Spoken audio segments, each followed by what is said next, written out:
Fanny Arva, c'est donc vous, enfin l'UNSA, qui ouvre le bal des négociations à Matignon, 14h, tout à l'heure, avec donc le nouveau monsieur retraite.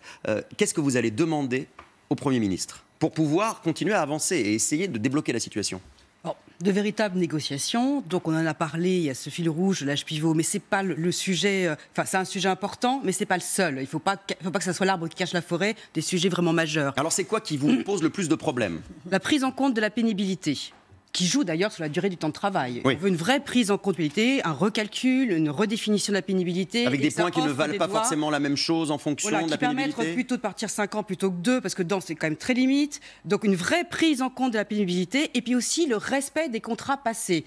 Donc ça, les contrats sociaux et moraux, et même des contrats tout court. Parce qu'on a beaucoup parlé de la SNCF, mais je vous rappelle qu'en 2018, c'est pas si vieux, nouveau pacte ferroviaire, inscrit dans la loi que plus d'embauche au statut au 1er janvier 2020, mais que ceux qui sont gardent leur statut, et même mieux, ceux qui partent dans le privé, qui sont transférés avec l'ouverture de la concurrence, gardent les prérogatives du statut. 2018. Et là, aujourd'hui, on revient dessus. Donc de ne pas changer les règles en cours de route, c'est ça ?